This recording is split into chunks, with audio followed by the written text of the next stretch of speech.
Okay. So Bole Baba Ki Jai. Yeah. Welcome to today's Zoom Satsang at the Haidakhandi Universal Ashram, and I'm Ramlochi, and as always, I'm really grateful to be here. And today, so many people again from around the world. It's just a rich time that I've learned so much from.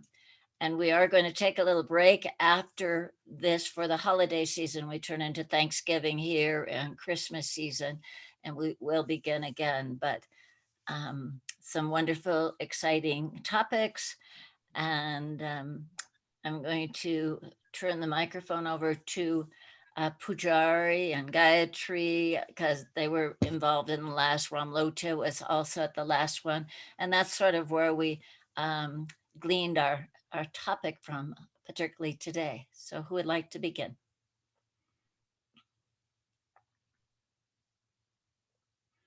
I'll just reiterate what you said, Ramoti, because in many of our stories, being with Babaji, the obvious miracle a lot of the time was that he knew what we were thinking, and he would mirror our relation to ourselves. He would mirror our relation to the divine. It's clearly a mirror.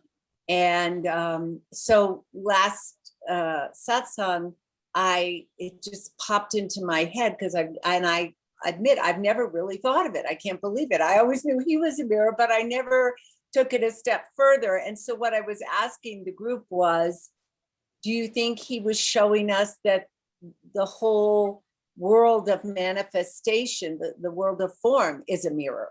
Is our experience of the world mirroring our relation to our higher self, the divine, whatever you want to call it? So that's how we got onto this topic. And I've been thinking about a lot this week, and I would love to hear from you guys whether that's apparent to you or how you feel about that. So enlighten me, please.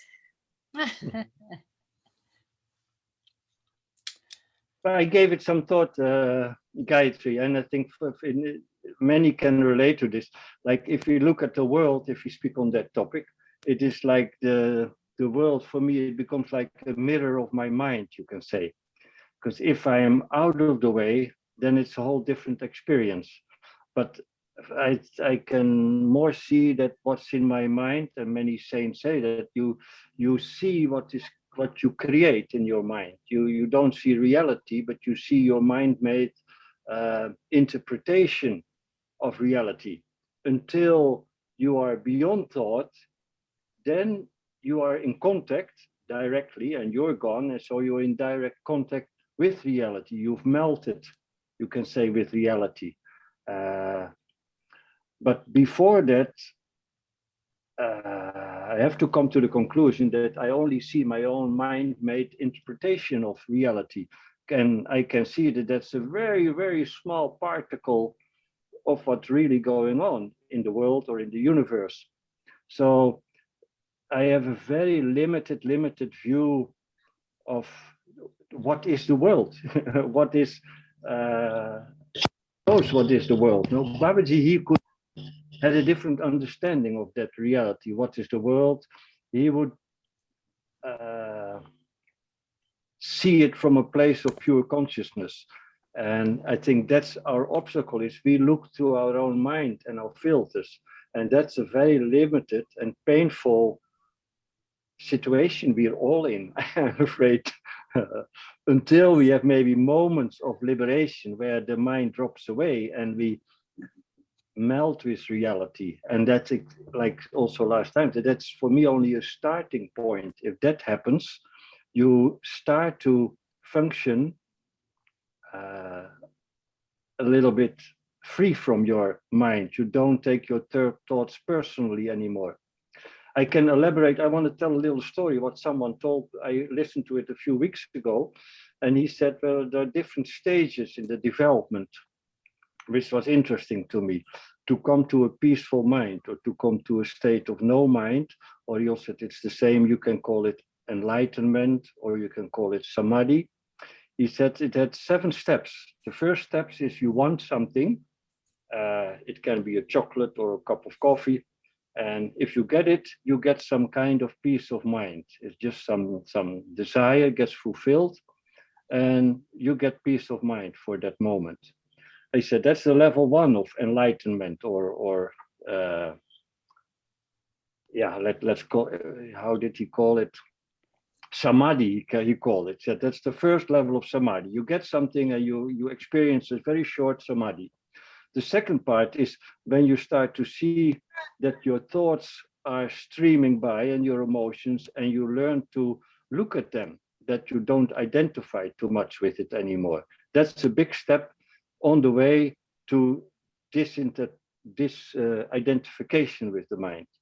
He said the third level is if you see your mental things passing by, but you already lose the real identification with it. You see them by as you look at the train, and you don't have this strong sensation that it's my thoughts, it's just things passing by.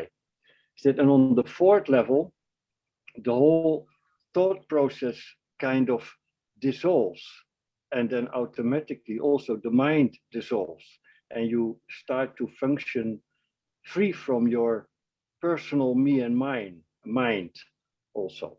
So that's level number 4. He said, then he goes on the 5th level, you become a pure bubble of awareness. So whatever comes in front of you, is it a human being or a rabbit, you have a relationship, open, direct with that thing. And I can see on that level, I see gurus like Muniraj, he functioned on that. He was so available and free from personal thinking. He didn't have to worry about what I'm going to do and I need this or I want that. He was available, free from his personal thinking. And then you can become available as a mirror and a help for people. He said another level, the 6th level, this was the 5th level. If you reach number 4, you can't fall back. If you're on the stage where you disidentified with your mental process, you don't fall back. I look at maybe Eckhart Tolle or Adyashanti. They are at a stage where they feel peaceful. There is not a personal mind that troubles them. They can still think, but they're not troubled by a personal me thinking. Then number 5, I bring up Muniraji as a servant who can very well perceive what's going on in a person that's coming in front of him.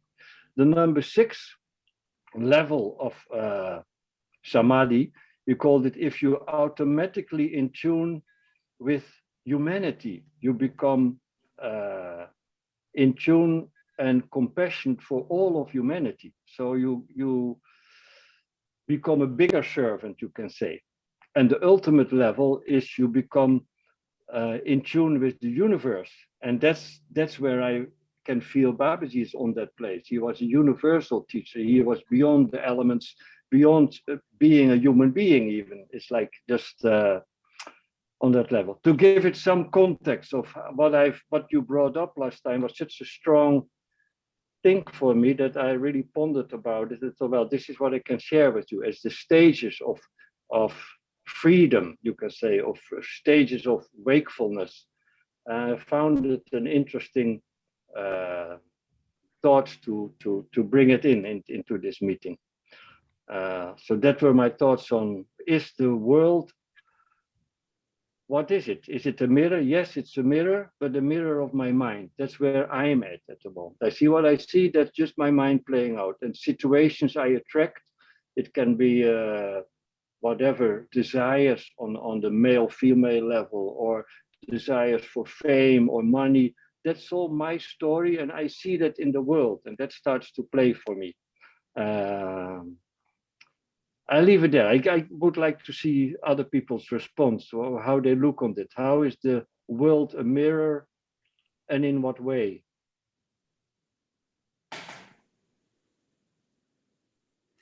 Go ahead, Vicky. Vicky wants to. Go, Vicky. Well, I think we are all in this situation where we are entangled in the world's life and what is going on in our lives every day. I think it is important to to go in ourselves and to listen, to go inward, the most possible way to be disentangled with the outer world, because of course we can be always, our mind can be in the monkey monkey business, monkey mind, but and always going on. But if we take some time and we go inwards and we focus on our hearts, and we think of other things, actually think of nothing really, if we manage to do that, I think this is the best way to cope with the outer world, at least for me. Right. I could say something.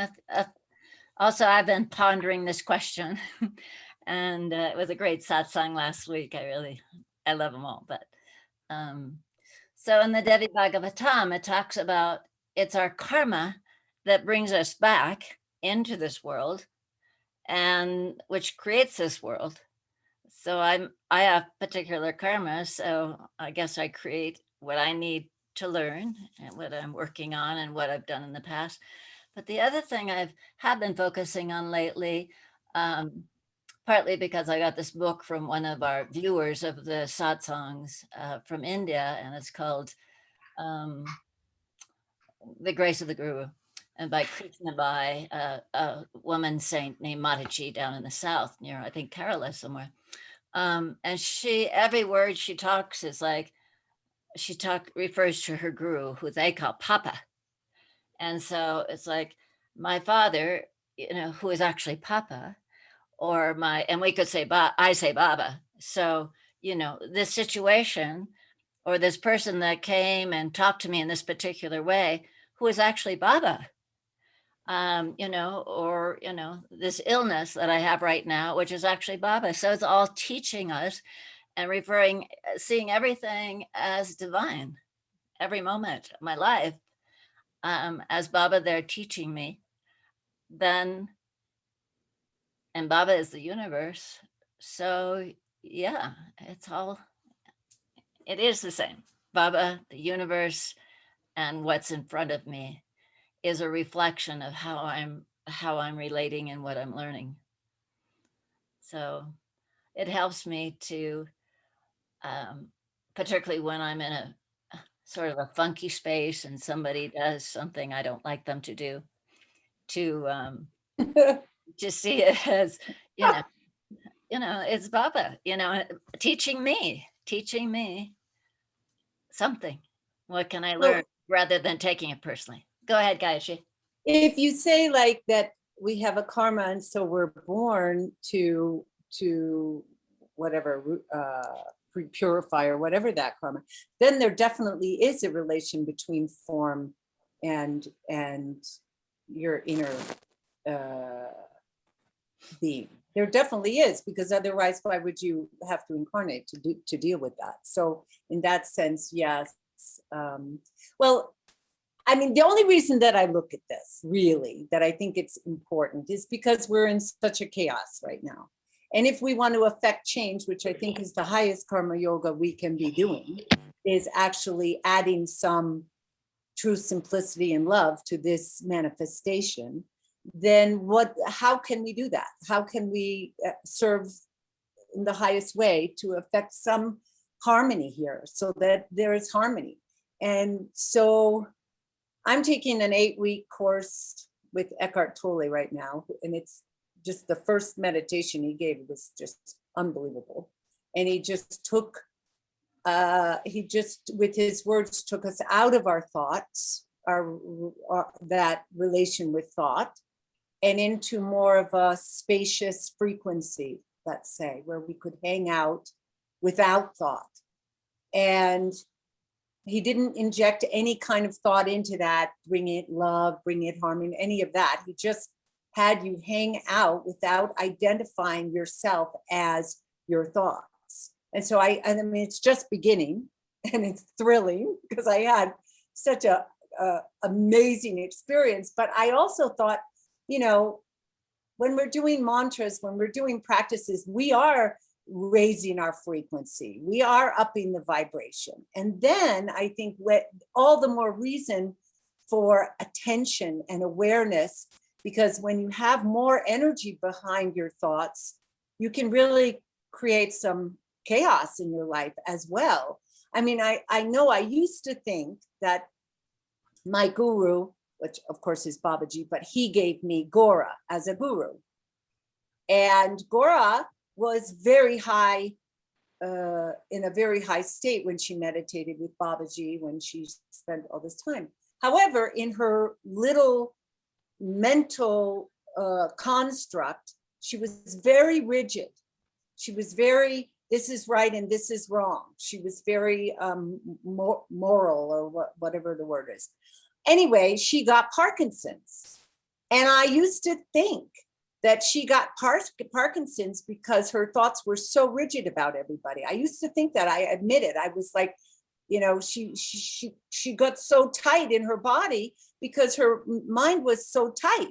And I know she is not those thoughts, and she's not her mind. But when you put that much spiritual Shakti behind silly thoughts like that, you create some shit. And so I have to say, that's why I'm asking this about, you know, I'm pondering this in my life, because, you know, I also don't want anybody to get Parkinson's, but you can't change that little monkey mind, as Biggie said. But we are not that monkey mind.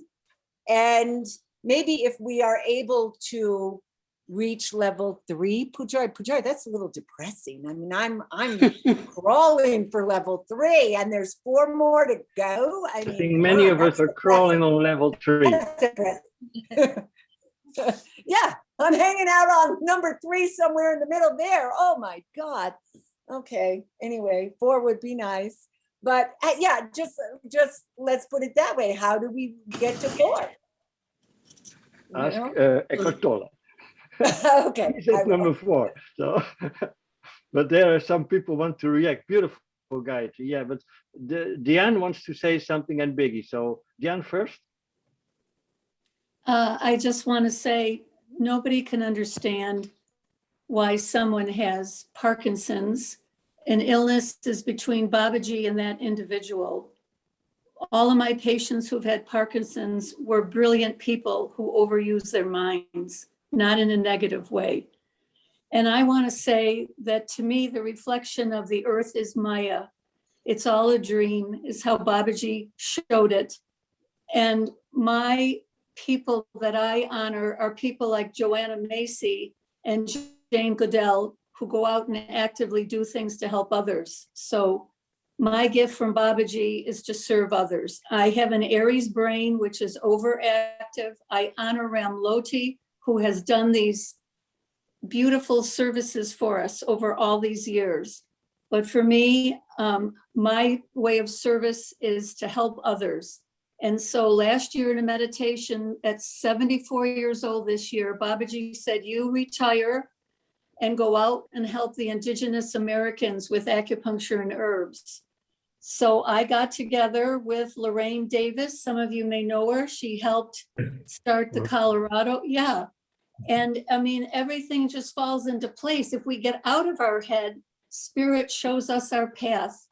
And so one of my patients, when her mother died, gave me an ivory sculpture of a head of white buffalo woman.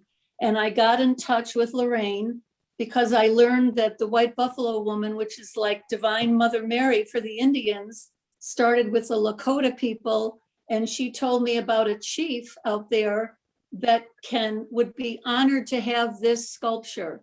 So I hope I'll be able to take my 14-year-old granddaughter this summer and drive out with this beautiful sculpture, because what we need to do is help young people, take them out into nature, because that's where Babaji is. That's where Haidakhandi is. We are all a part of Mother Earth. And Bole Baba Ki Jai. Beautiful. Yeah, Biggie and Ramlota, there were 2 in line. Yeah, so I just wanted to, that was a beautiful sharing, really, Diane. Yes, thank you. I just wanted to add something to Gayatri. I've been doing meditations and I'm a student actually of Dr. Joe Dispenza. I don't know if you know him, but he is an American lecturer. He's very famous, and unfortunately I couldn't join to retreats where I was signed in, but because of COVID, I just couldn't.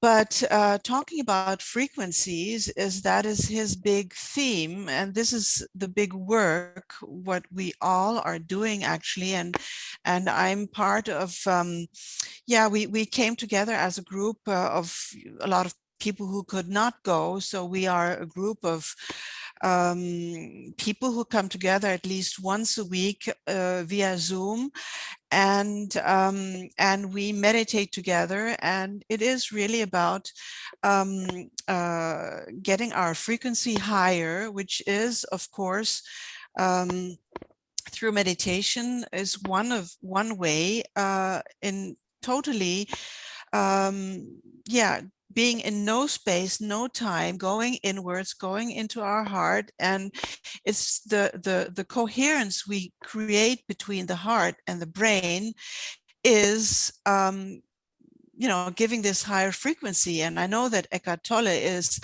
one of these teachers who teaches exactly the same thing. So it is basically, yeah, one way of or prayers. I mean, meditation prayers are all possibilities to are ways to raise the frequencies. So that was the word I was looking for, to raise the frequencies. And I think that's the way we can all contribute to this situation where we are today, of so many people being anxious, the political situation and whatnot.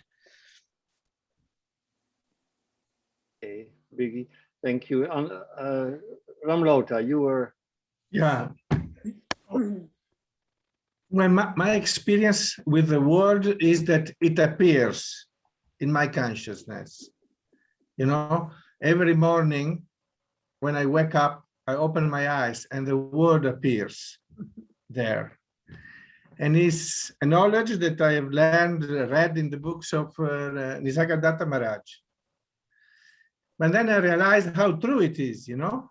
And for me, it was a big revolution, because to think that it's not that I am in the world, but the world is in me, is in this I am, because it appears in my consciousness. Because for everything to be, I have to be there to perceive it. If I am not there to, if we are not there to perceive, nothing is for us. You know? So this is very clear. It's a very easy observation. One can very easily see that. Then, of course, the problem is, what is this I am in which the word appears, you know?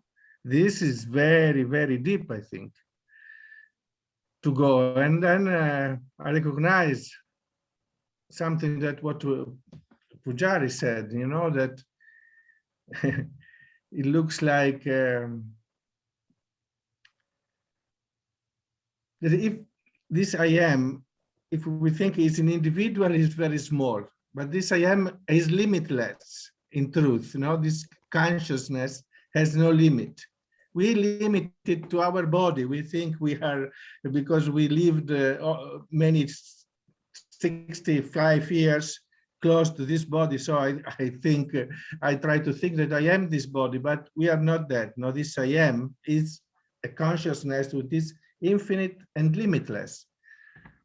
So it's very, very amazing. It's a big, big lila, how Sri Muniraji once said. It's a very big lila, because this very tiny, you know, the scripture says that the consciousness is smallest than the smallest atom.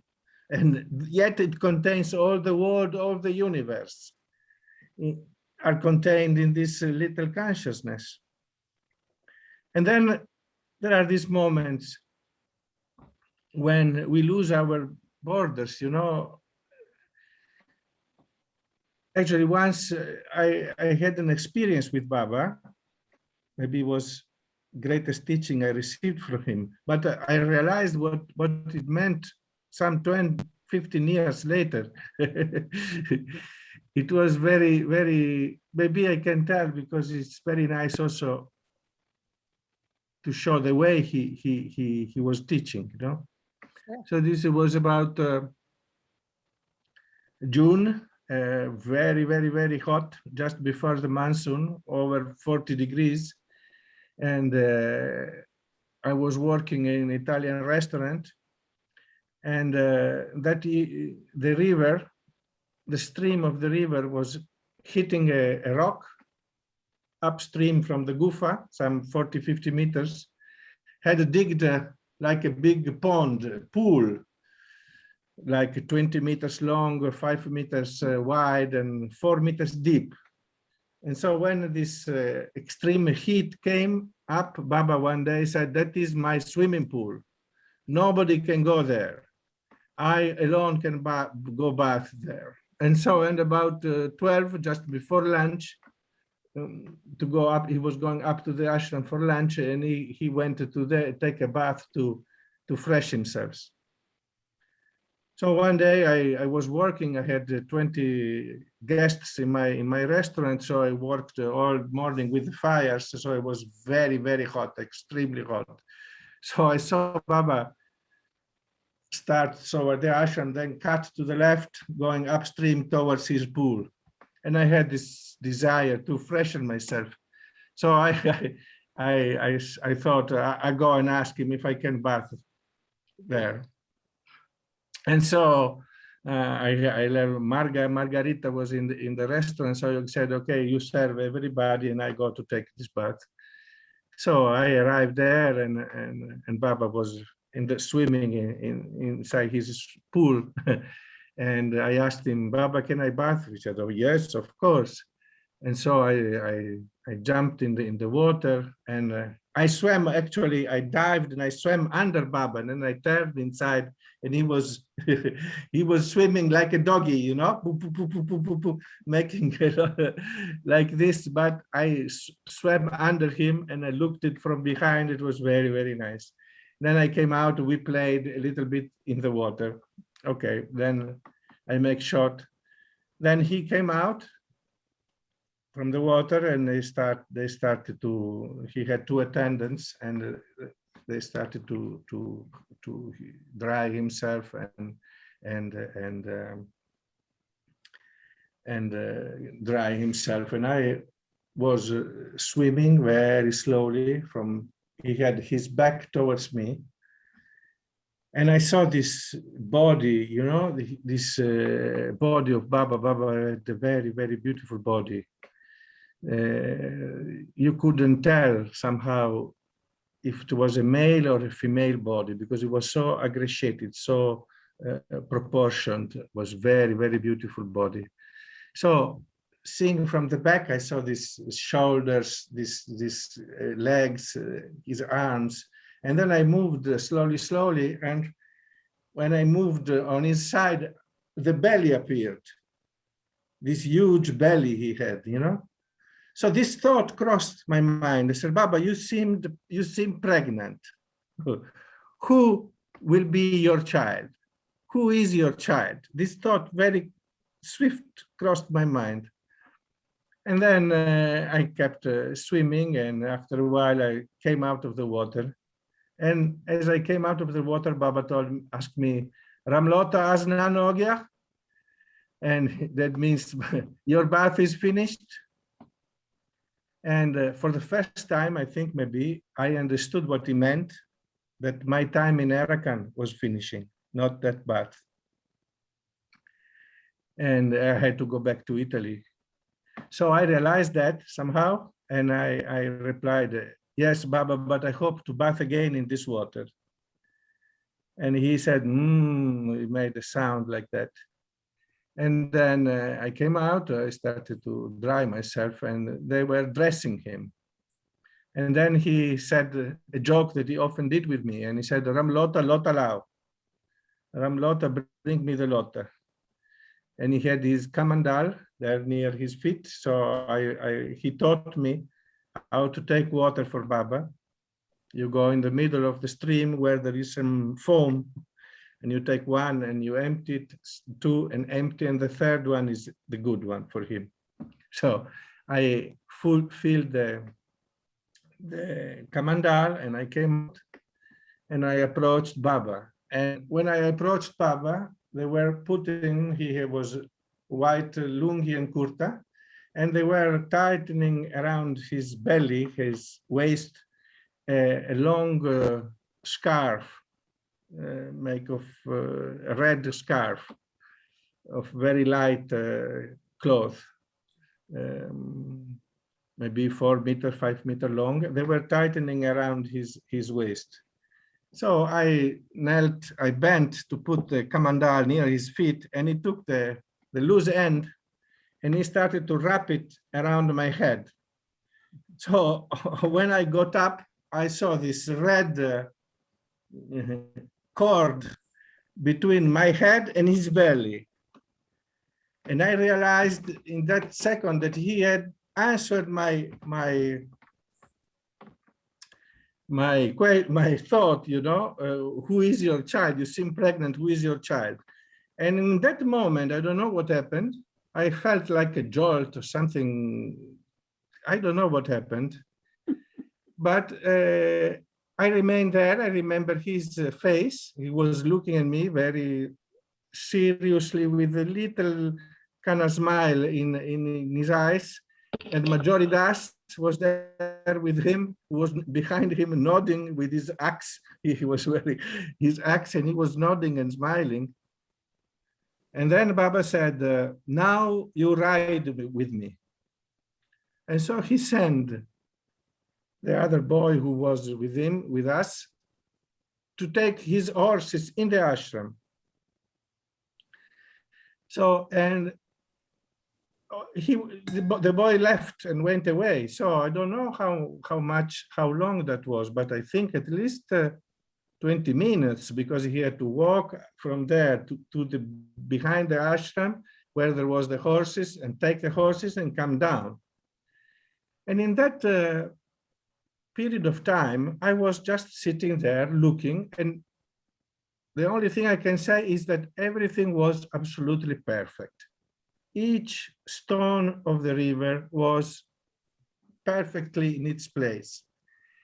And sometime Baba was appearing in my view, you know, but I had no reaction to like I would do normally, like, you know, oh, Baba is here, and then start to do something. It was like another stone, you know, that body to come.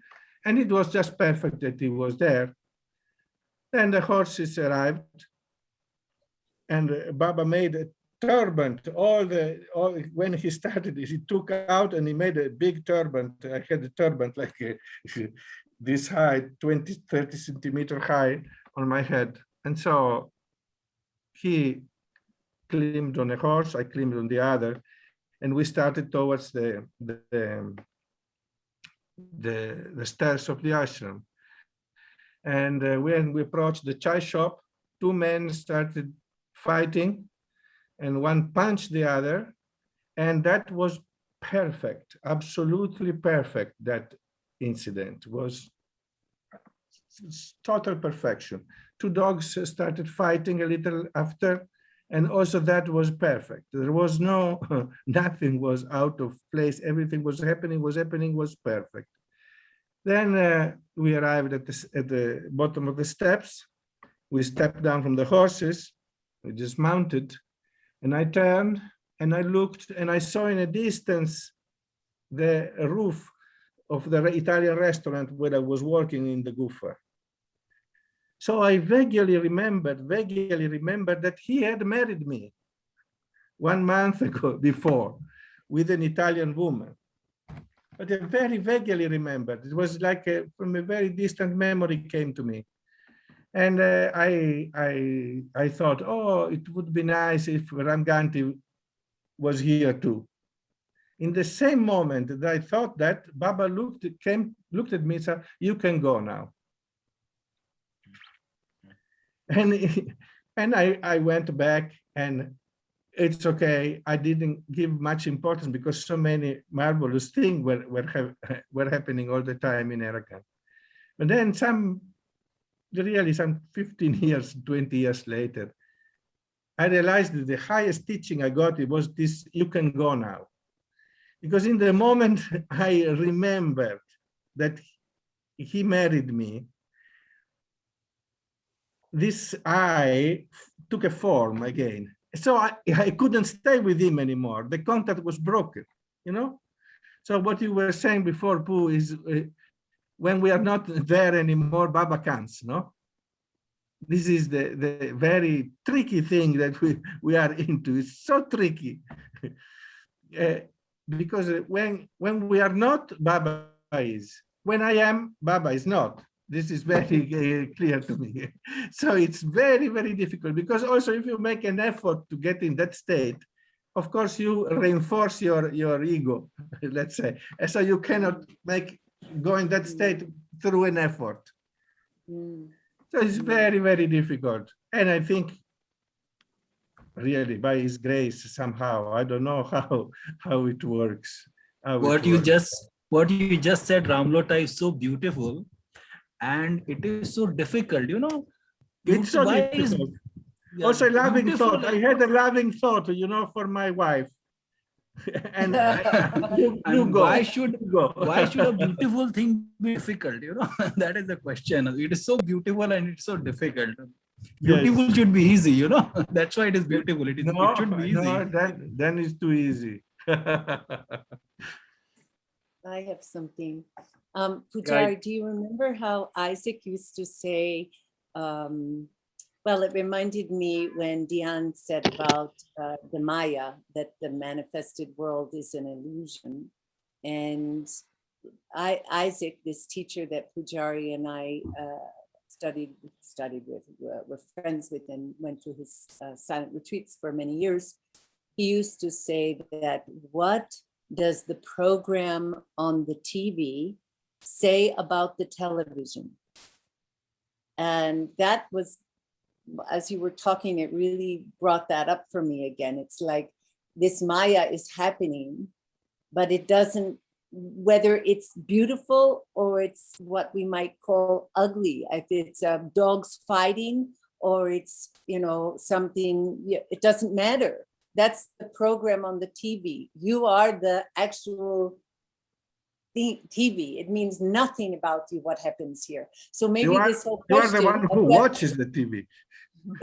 Maybe the whole question of whether, no, he was saying you are the TV, Ram. He was like, what does the program mean about the thing it's happening in? Yeah, the TV, the screen is not touched by the movie. Yeah, exactly. Yeah, that's okay. And so maybe even whether it's a mirror or not doesn't really matter, you know? Yes, but we are the one who watches the screen.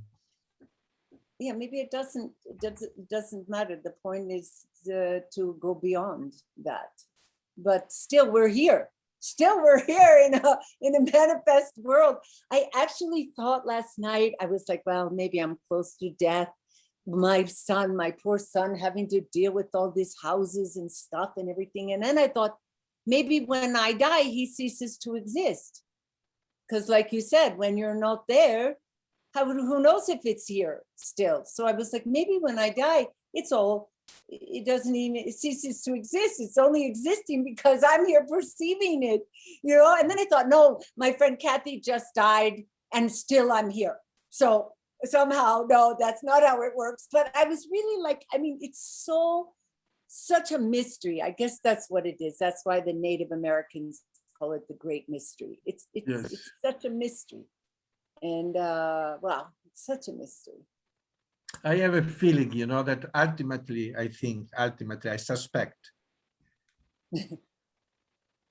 myself, the world, and God is all one thing, you know, is one and the same thing. We separate everything, but probably I have this very strong suspicion, but I cannot say if it's I think there is only one thing, you know, when you are, there is that, it is, and that's it. But that's what we sing in art, you know, that Yes. the seer, the seeing, and that which is seen becomes one. Yes. So you're then, like you spoke before, then you're out of the way. Yes. And that's the whole delicate question, that you cannot really do it. So it's a challenge of how to get there. We need a lot of grace probably to Yes. fall in place if we want to We get don't to know that how. space. Yeah. I want to add one thing in. That was my first teachings were happening when I was like 22, 23, and I joined a Gurdjieff Uspensky school. And there was the main teaching was to remember yourself. It's called self-remembrance. It's the similar technique, just they and not follow your thinking, just call yourself back and stay with the I am. They use different terminology. And they had also exercises, very interesting exercises for the emotional body, like to not express anger for 1 month and to catch yourself and others in students. You have to tap them on the shoulder. Hey, come on, relax. It is, but the main exercise that I enjoyed a lot, also more than a month, to not say the word I. It's a very strong one. To not say the word I. It is a challenging. You there in that school we spoke about the machine wants a cup of water. In this you have to fiddle around it, but it's the same pointer that you direct to and guide you, the same as Eckhart Tolle. Just to what is this I? What is this I? If you look for it, it doesn't exist, and at moments if it drops away, Babaji appears. The real I is present. That's our terminology that we are developing. It's it is such a paradox to try to. You cannot even try to get out of the way. It happens sometimes. Yeah. And that's also where Muniraji, you will also remember, just walking with Muniraji or sitting with Muniraji, you could easily kind of infect you with that state of not thinking. Just quietly walking with him or sitting with him or traveling. I remember traveling with him on a plane, and he was tired. He put his head on my shoulder, but you're in a no mind state for 6 hours. It was an amazing experience that I had just being close to Muniraj, because he was very much in a thoughtless space. So very available for everything what came in front of him.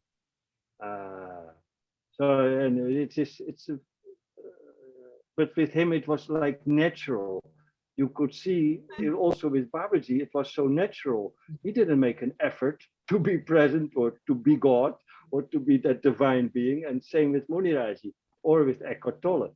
And so somehow we need grace that things fall in place, and the heavy me with all its problems just pook, like Baba used to ping on the balloons, just pook. It has to explode somehow. Maybe Go ahead. Yeah, maybe it just came to my mind now is where we put our attention, you know.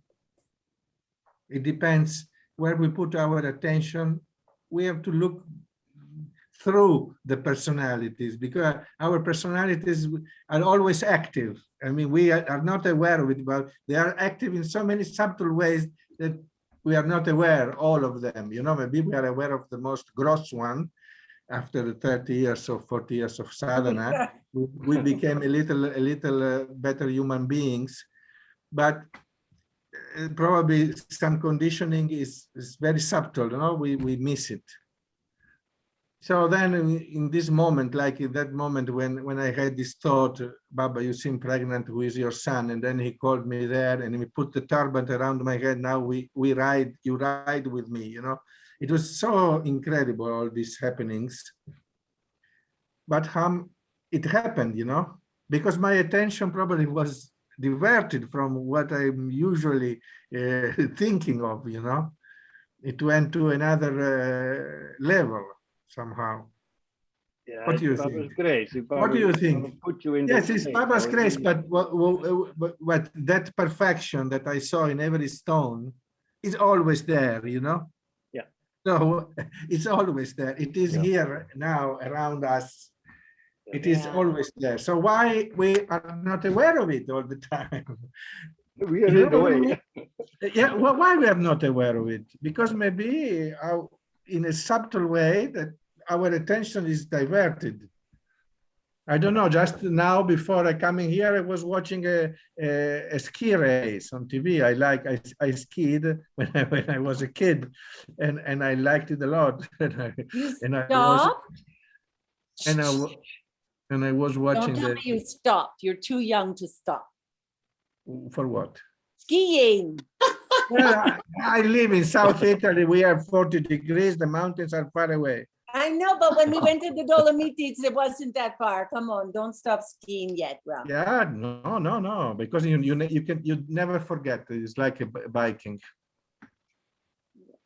I was just thinking the fact that you thought something was missing when you wanted Ramganti there.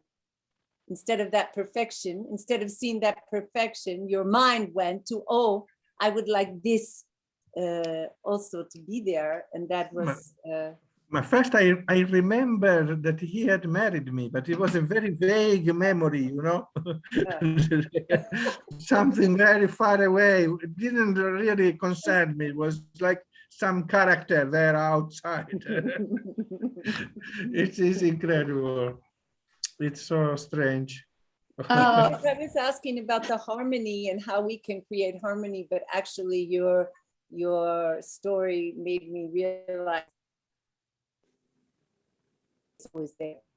Always as we perceive things, but it is always there. Even in the murders and stuff like that happen, there is harmony there. Something is harmonious there, but we have preference.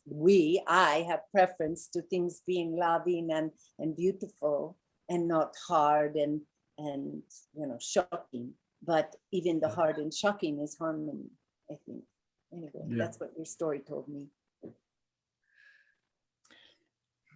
I thought it was interesting, Gandhi, that you brought up this idea that, you were in that space, we'll just call it Ramlote, where everything was the divine. And then you had this thought, first the vague thought, oh, he married me, and then, oh, I wish my wife was here. And in the Chandipat and the Devi Bhagavatam, they talk about all these wars that go on. And I think it was Chanda and Munda, which Swami Saraswati gives the name too much and too little. And it's that thought. So all of a sudden you had this thought of too little. It's like, oh, if only I had more. If I had my wife here right now, it would be even more better. No, it was not egoistic. It was not for me. I wished for her to be there. It was a loving thought for her to share this experience with Baba. I didn't need her close to me. But it was a loving thought, and it was enough to break the contact. Yeah. So maybe our attention has to be so all the time on that. It's still a thought of more. So even I could be sitting here in bliss and then think, something else. Perhaps I could feed, more people could be fed if I did this, So it's still this idea of too much and too little, whether it's about me personally or about the, what can I do more? So it's interesting. It's tricky. It's, they talk about it as the razor's edge, because also we are in this form and, there is service to be done. But anyways, it just helped me remember that. And then Kataba and I think the ones that came out of Vishnu's ear, the demons, the same idea, is so subtle.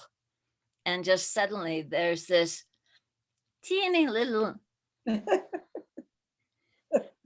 And I guess for me, the question is, well, maybe it would be just focusing for me mantra or something like that again, as I feel those thoughts coming into my mind that separate me from just flowing. I mean, it's not that I'm not doing when I'm in that space, I'm doing, but then when the thought comes, oh, perhaps everybody needs to eat a little bit more or something like that, then something goes different. Yeah, I was thinking one of my biggest obstacles is my Christian upbringing, because it was so instilled in me to be good.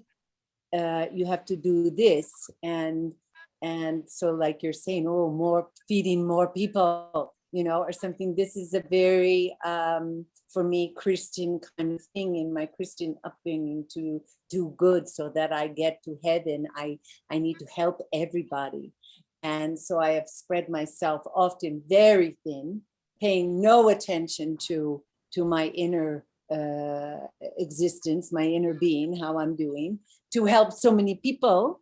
And it was tricky because then Babaji said, serve everybody.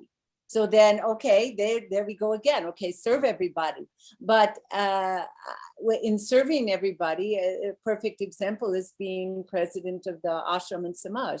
I was completely a wreck at the end. I was completely a wreck. And that's when I said, no, actually, Babaji said to follow my heart, and this is too much for me. It's just become too much.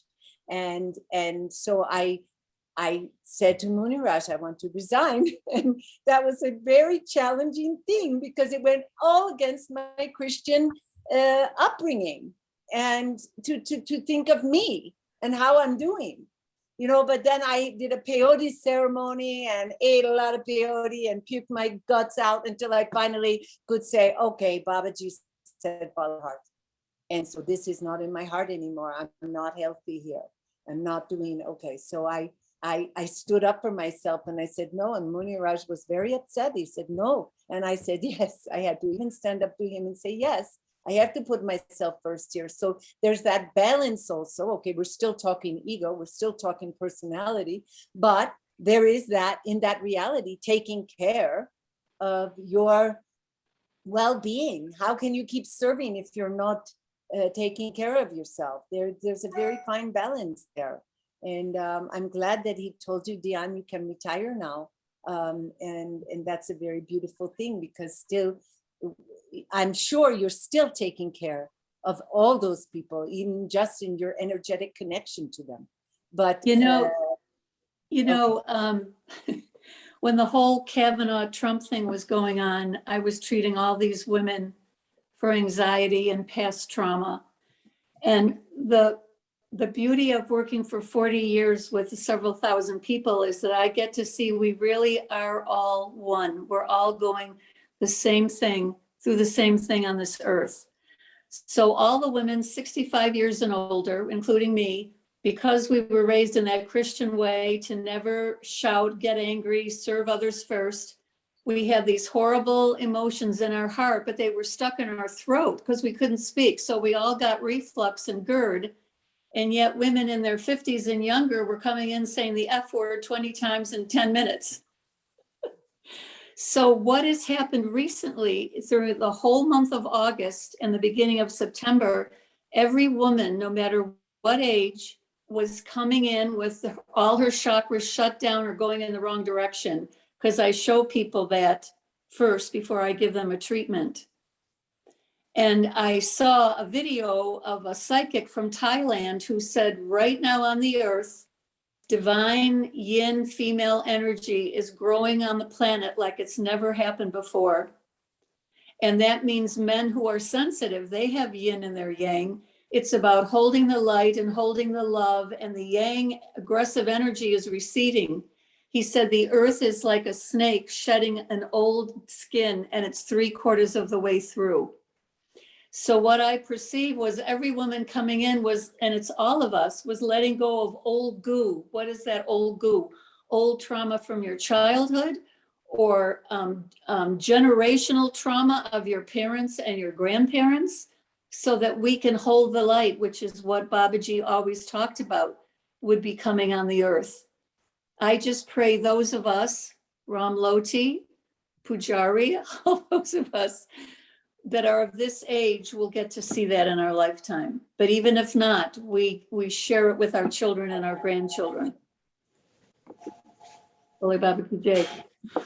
Jane, this is really beautiful because the topic was also Jyoti said Jyoti, and I think you are like a beautiful servant of in that way, and that's also, if we want to go to that part, there are so many ways to like I've heard Biggie say, to raise our vibration in many ways, individually, collectively, how to go through this period, and what service. How did Baba mean that? Jyoti said Jyoti. How are we going to on the light as far as we've understood something or able to transmit something? If you speak about your practicality of helping people through their traumas and understanding themselves in a better way, that's so beautiful to feel that Jyoti on a personal level. I'm just a flute playing Babaji's song. Are you okay, Ramloti?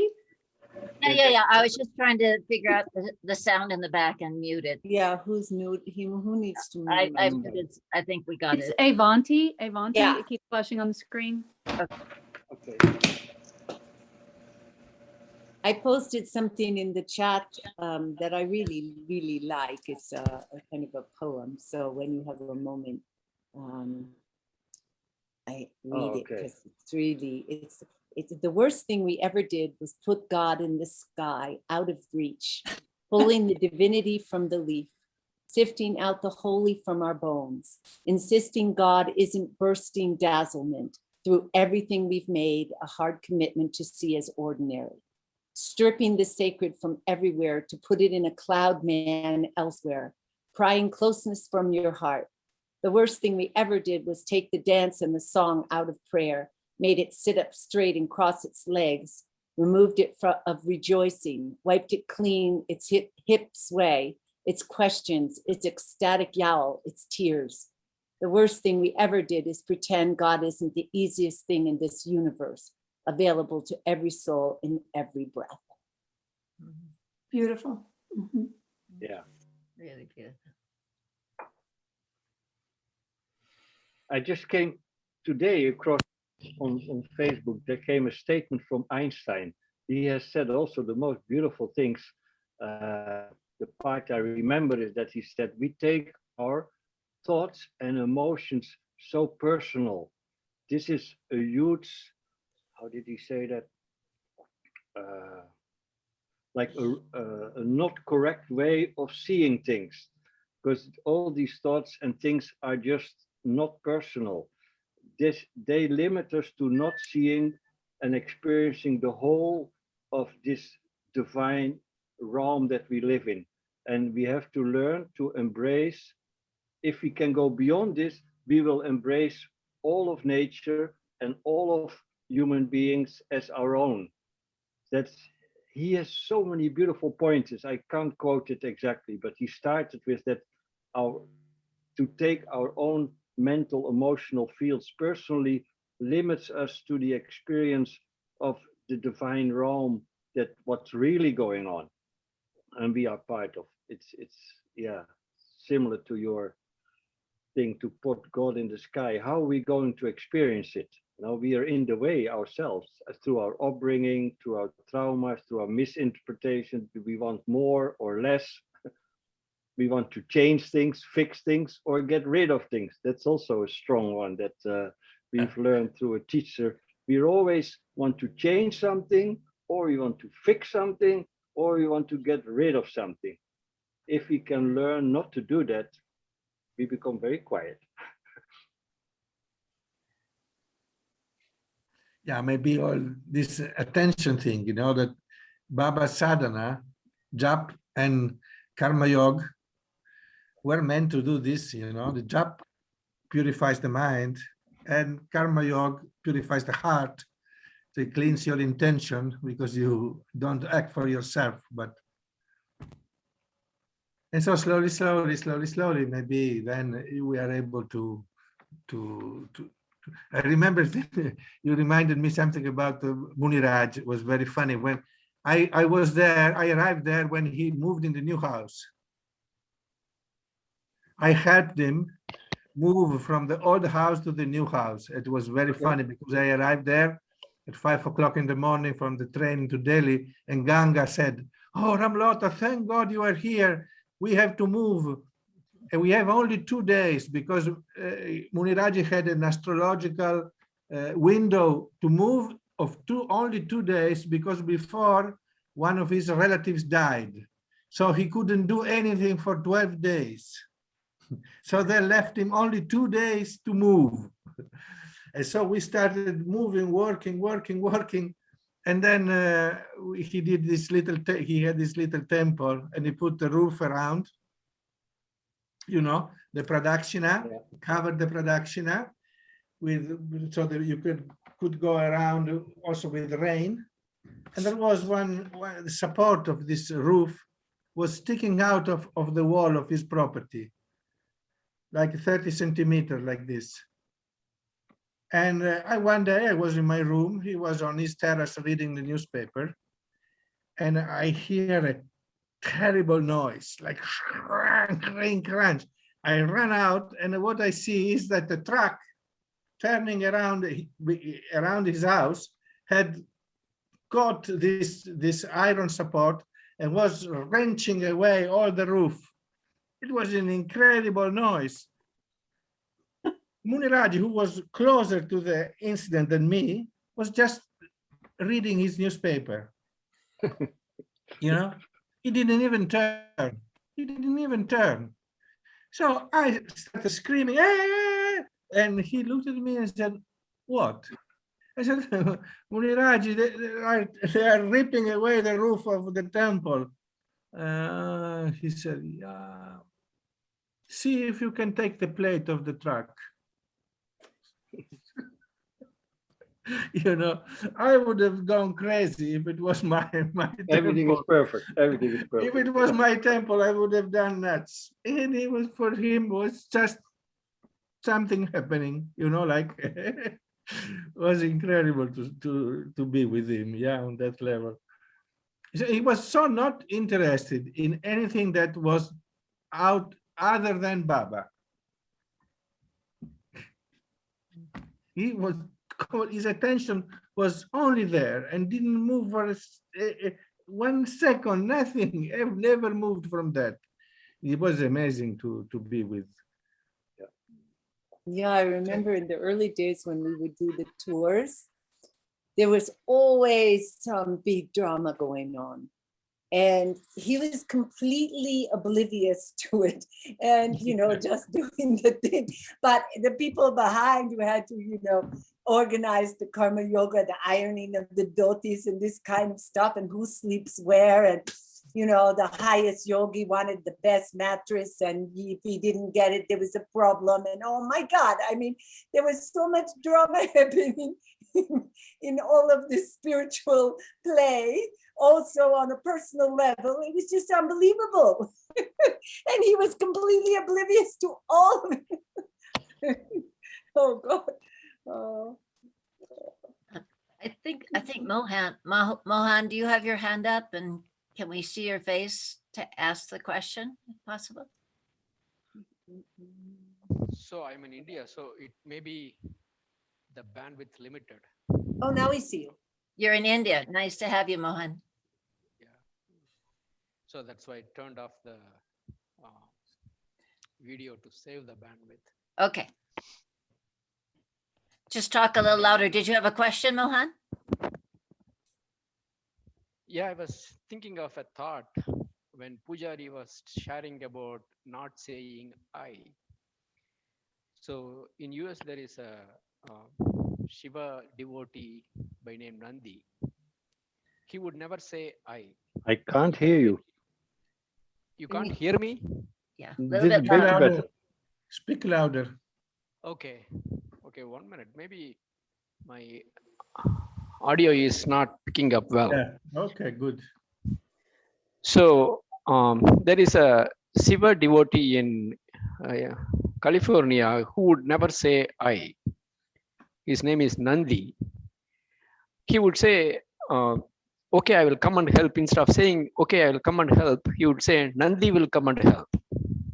So, and there are few things that I could do little bit, on the email communications, in the sense, trying to detach ourselves from the body. In the sense, when somebody asks, how are you doing? I'm not doing well. Instead of saying that, sometimes I could separate the body and say, yeah, my hand is hurting, or I'm running fever, or my body is running fever, instead of saying I am running fever. Yeah. So it is possible when it's a little bit easier for me to say that in an email, because I can go through the email before sending it out and see where are all I can replace the things. But in the real life communications, it's so engrossed in the talk itself, in the body and in the conversation, and being right or being to prove something. It's very difficult to replace the I with my. Like it's like, instead of saying I am the pencil, we say it's my pencil, my pen, or my glasses. And it's possible to separate the body also. Instead of I, we can separate the body also, my body, or my hand, or my mind, or something like that. But it's so difficult in the real life communications to do that, because Yes. I'm so attached to the body. I'm so attached to my thoughts. I'm so attached to myself. I'm so attached to my ideas. So anyway. Yes, and Just a also, Mohan, is like they say that the minute you teach a child the name of something, like that's a tree, they stop to see the tree. They stop to really experience the tree, because they think they know what it is because they have a name for it. So I relate to that, when, oh, bird, car, this, that, you stop to see the essence of what it is, the energetic presence of it, because you think you know it. Actually, just to share one experience, my father used to say that when you say my hand is paining, for example, who is saying this my hand? The entity who is saying my hand is different than the hand. If the hand was paining and the hand was itself speaking that it is paining, it would say I am paining, but you are saying my hand is paining. That my and the hand are two different things. So you have to find the my. I remember seeing this sort of funny, or there's there are two enlightened beings sitting together, just enjoying one another and laughing once in a while, and mostly just sitting in silence. And then all of a sudden one started laughing and said, they call that a tree. And they just both laughed and laughed and laughed, just like you're saying. It's like, it's just everything. It's beautiful. But when, like you said, we compartmentalize, it's like, that's Gayatri. That's, and that, yeah. Yeah.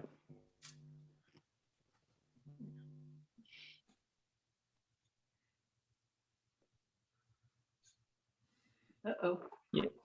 They do say about that, somebody, it's in a Buddhist thing or something, when a devotee or a bhakta went to his master and asked him, when I will get the enlightenment, when I will get the mukti, and the guru says, you will get when I am gone. So it's not that he is dead. When I in you is gone, you will get the mukti. So, when I will get the mukti, when I am gone. So, And I also remember that story, Mohan, you told about, I believe, Hanuman seeing Sita and described the surrounding as red. And then another, I may have it wrong, but I think another saint saw and everything was white, and they asked why. And the reason was explained because Hanuman was so angry to see Sita in this horrible situation, everything turned red. And the saint, was just at one and seeing it, and then you know what you need to do if you need to do anything, but not angry or happy or sad. Saw everything in the blissful white. Was that the right story, Mohan, more or less? Yeah.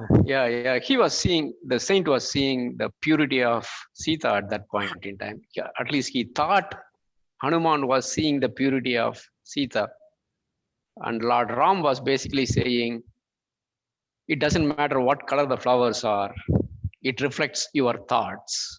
So Hanuman was angry, so whatever he sees as red.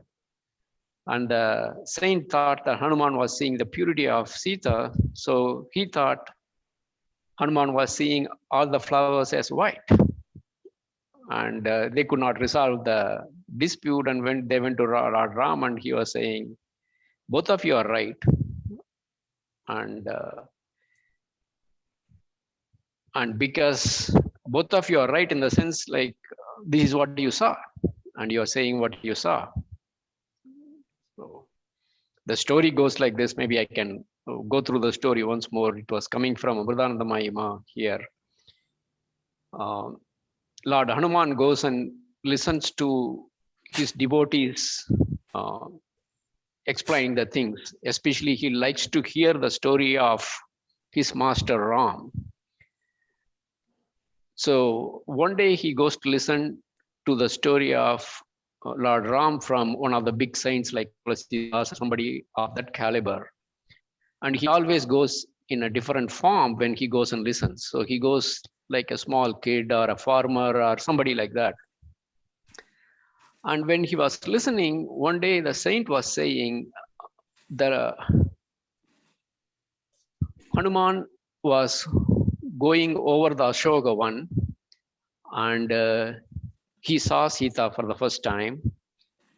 And when he saw the Ashoka one, it was so beautiful. There were so many trees. It's all with very beautiful white flowers. At that point in time, Hanuman, who was listening like a farmer there, he goes, no, I saw only the red flowers, but the saint is saying I saw white flowers. This is not right, and I'm not going to leave him. So at the end of the whole speech, or Kadakalacha, what they call that whole storytelling, he approaches the saint separately and says, I heard Hanuman ji saw only red flowers, but you are saying he saw white flowers. That's not true. And he saint, without knowing who Hanuman was or who is in front of him was Hanuman, said, no, he saw only white flowers. I disagree with you.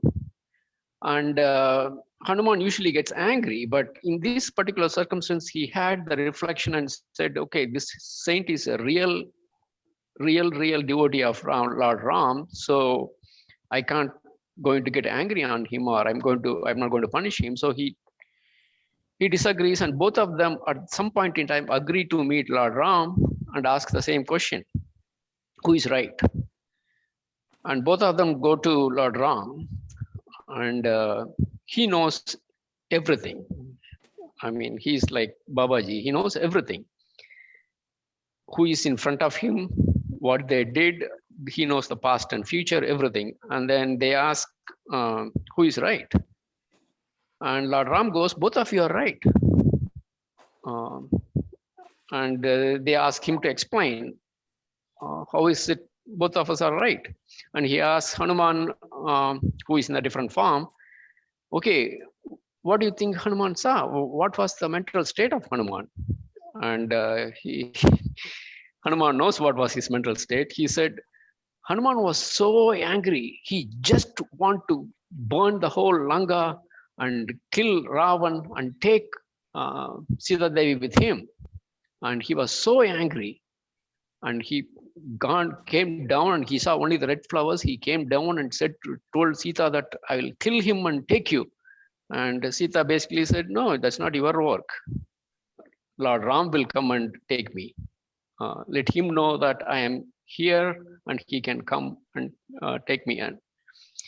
And he says, okay. And then he asks, Saint, what do you think the mental state of Hanuman was. And he knows, and the saint goes, he was flying over Ashokavan and he was so admiring Sita Devi, and he was so engrossed in the purity of Sita Devi. So he saw only the, that was his mental state. So Lord Ram goes, both of you are right. So when Hanuman was so angry, whatever he sees, if it is a multicolor, he will see only the red color. I mean, so his eyes were so red, he can see only the red. But what saint was thinking was what Hanuman was, what he thought Hanuman's mental state was. He was seeing only purity. So he saw only white flowers. He couldn't see any other flower. So it doesn't matter what color the flowers were. This is where your state. So you reflect only on that. So both of you are right. And both of them say like, okay, we agreed with both of, they resigned to their, this one, yeah, what Lord was saying was right. And the context was like, even for Hanuman and the saint, this is the case. What would be the case for us? I mean, mere mortals, what could be the case for us? So it's better to discuss and see the other person's point of view, kind of. So that was the story I heard. That story came to mind when we were talking about, is the universe a reflection of us, you know, a mirror for us. So if I'm being red and flames everywhere, it might be helpful for me to look inside and see, look at my anger at that time. Anyway, I just remembered that story. I love it. Thank you, Mohan. And then we also talked so much about Babaji being our mirror, right? I mean, I never been there, and many of you had been with Babaji, and you always say, most of you say like Babaji was our mirror and he just reflected us. I think Baba was teaching us, playing the mirror, you know, because so we could see our defects. Now he was getting angry with us if we were angry, you know, so we could see how ugly it was, the way we behaved. But he did it so natural and automatic that it was beyond any mental fields. How could he do that? So I can share a little story that once he told me, Pujari, you have no faith, you go home, you're terrible, because you asked this man your initiation about a mantra, or this man offered you a mantra, how can you go for that? And that is a whole story that I didn't ask this man, this Yogi Jalandanath, for a mantra. He asked me, he wanted to initiate me in a mantra.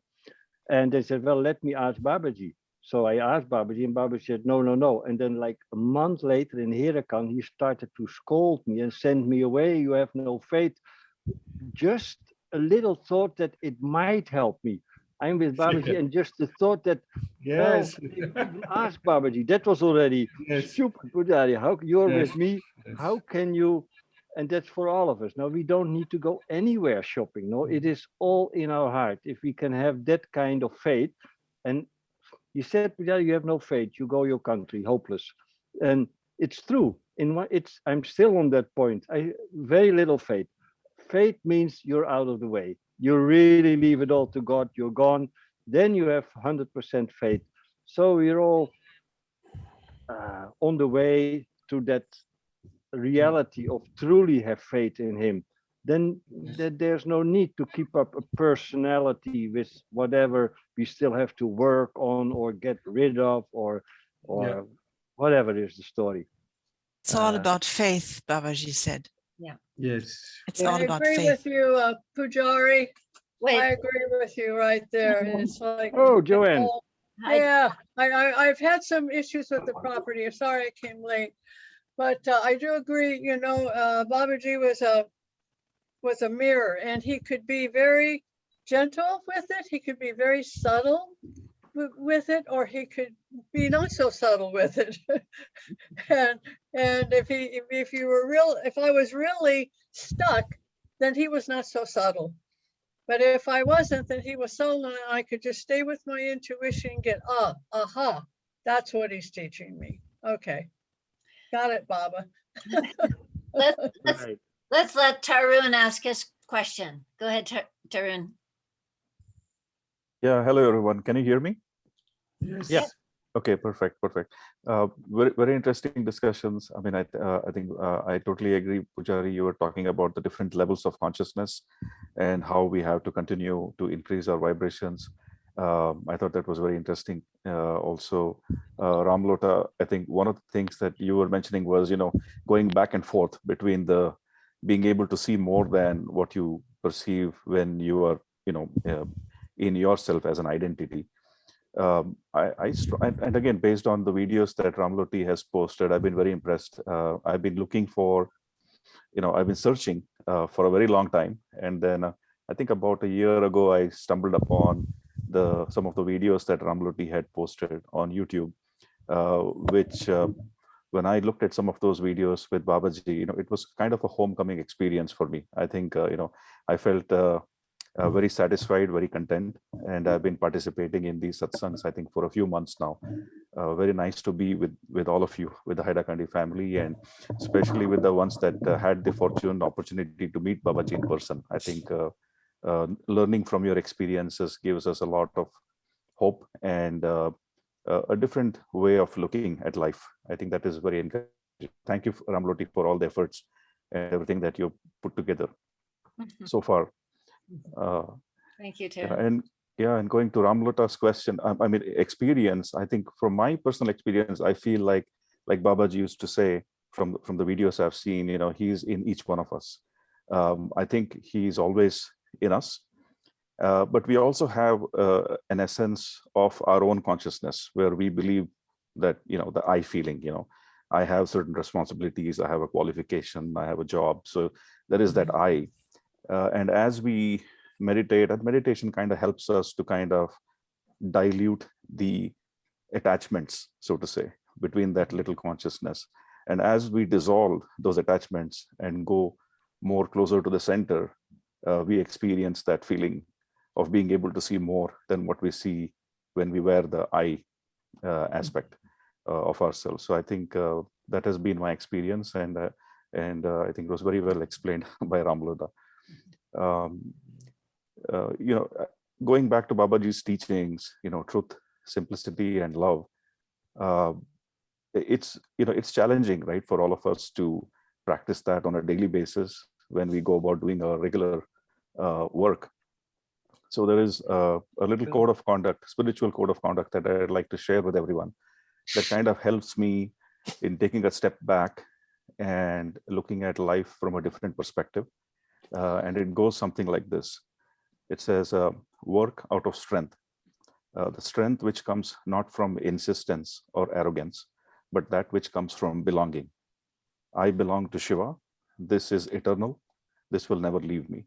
And the moment I say that, I chant that, when I come across a crossroad or a little bit of a disappointment, it just changes my perspective of life. It gives me the visibility to a higher self and accept things for the way they are. So I just wanted to share that with all of you.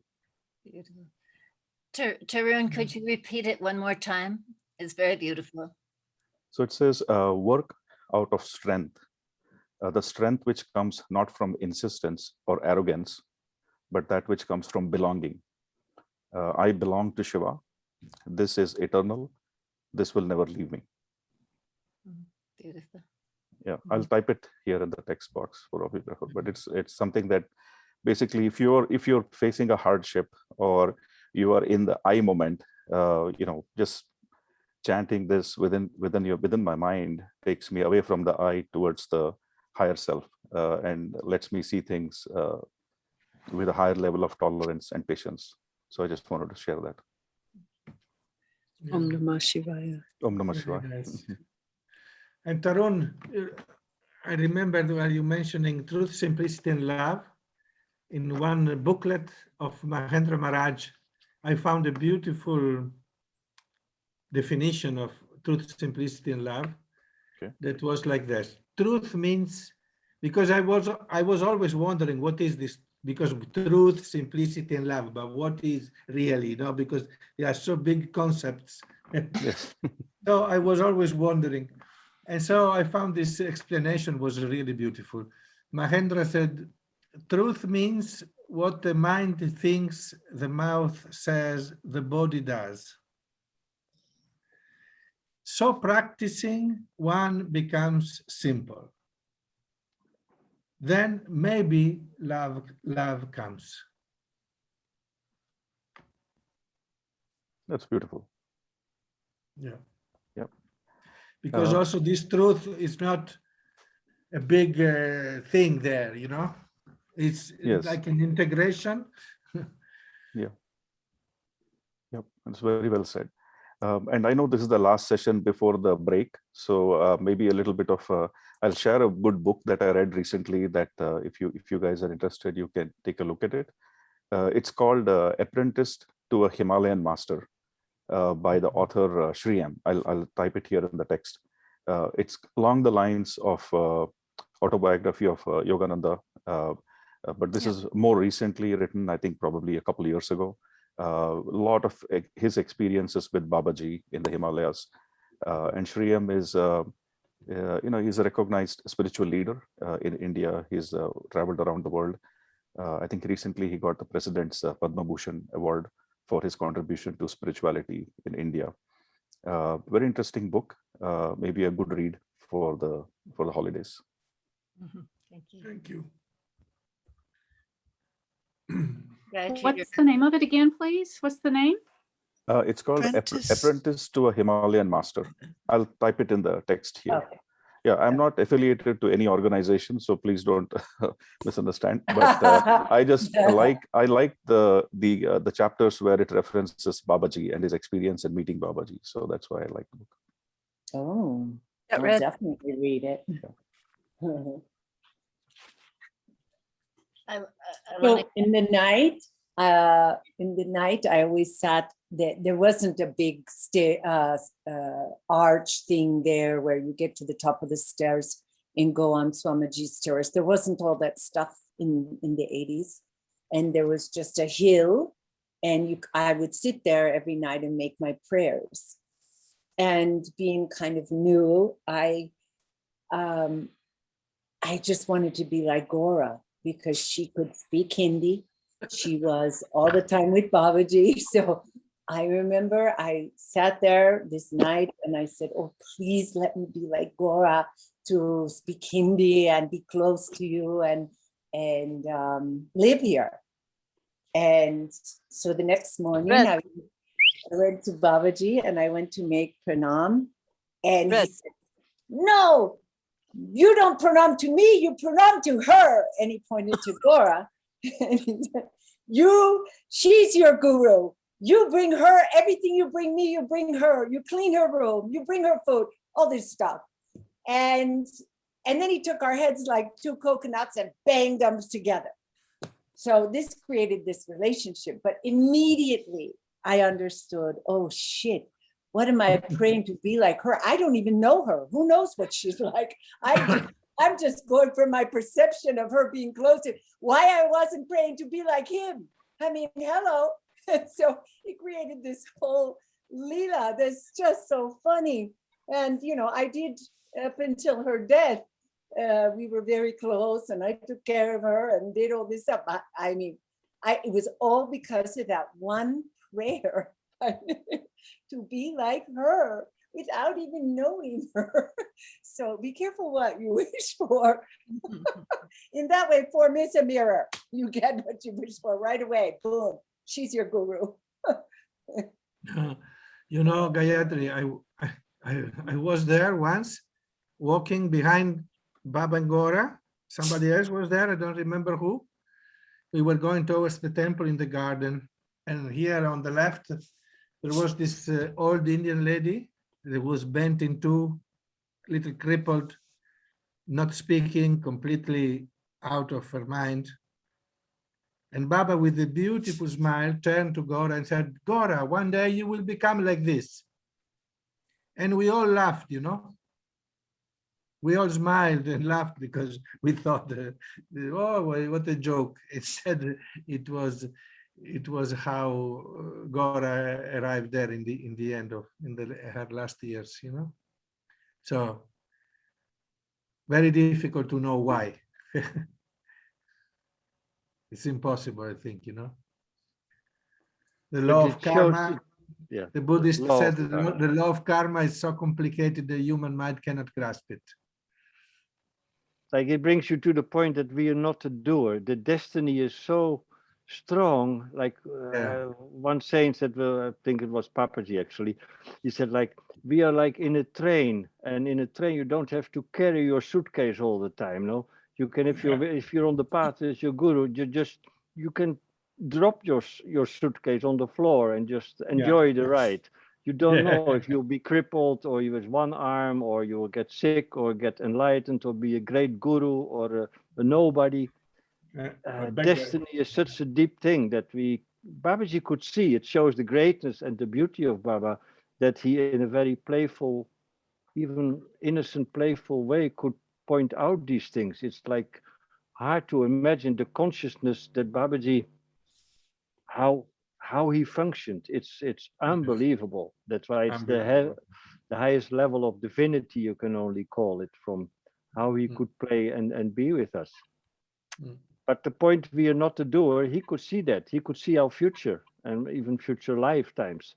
So it's we are in a dream, taking the me very serious. Ram, who's wearing black? Who's wearing black? Check it out. He's Black Army. Black Army? Yes, you're wearing black. I've never seen you in black. Me? Yeah.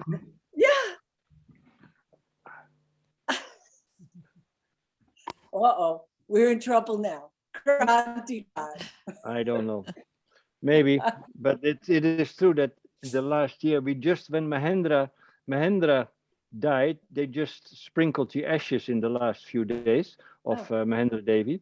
But when they brought a lot of things from her to the ashram, in the box, there was the calendar from 1984 that the Italians made, and it was black and white. So it was black and white. Yeah, all black and white pictures inside, only black and white picture, but the background, it was very heavy black. So it's an amazing how Babaji arranged that for the year 1984 and his departure, he organized that Paolo made this beautiful but very dark black calendar. And how Babaji was able to arrange that, because you say, I thought about, I want to be like Gora, but who knows that you were thinking it? It's Babaji had that quality that he could put any thought in you that you claimed as my thought, but that is not your thought. And that level of miraculousness also sometimes dawned on me, being in Babaji's presence, that who's thinking here, or who's putting these thoughts in my mind? If there is not my mind, these thoughts, where they come from and where they go. It is a very deep topic what we are trying to address, to disidentify. Because we are all one, Pooh. Yeah. We are all one. So Baba, thank you. Baba knew it perfectly. So he had no difference. And he felt it like this. For him, it was like what we thought was coming in his mind. And so he knew it. He knew it. He knew everything. Like this, because like we were listening a song. Once it happened to me too at Muniraj's house there in the new house. I had worked all day.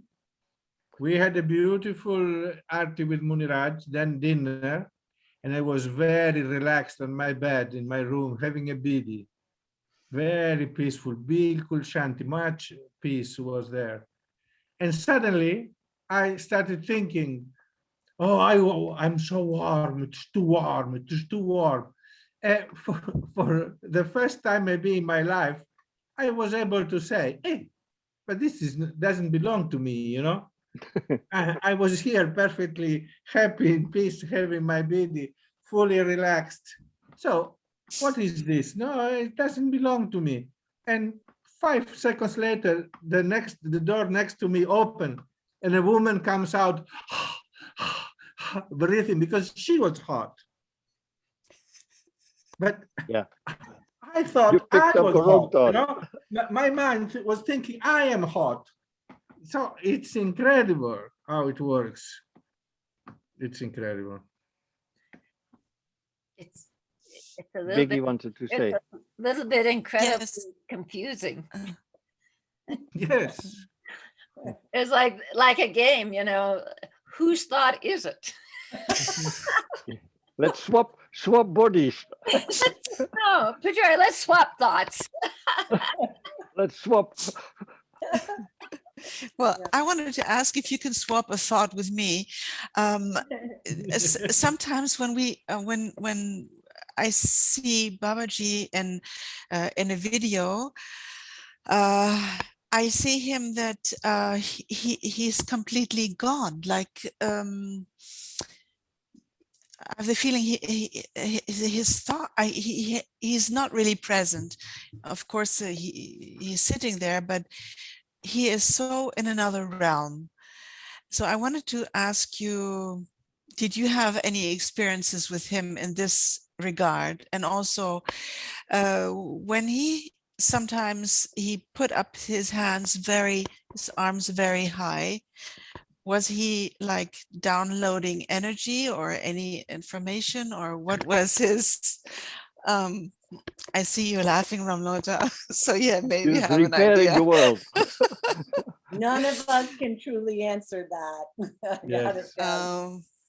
It's very Who difficult. knows? It just looked to me like that. So I was wondering if anyone has an idea. What you say is true. Now that he looks, sometime he looked completely out, but he was also very present. Very, very present in the moment.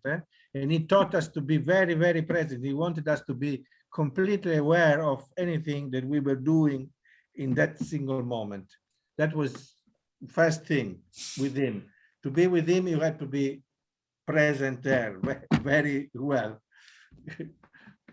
But it was double. Sometimes Biggie, he was like a very friendly, present father, mother figure with us in the Kirtan hall. I remember I had a Greek instrument, the bouzouki. He would ask, I give him the bouzouki and he started to play and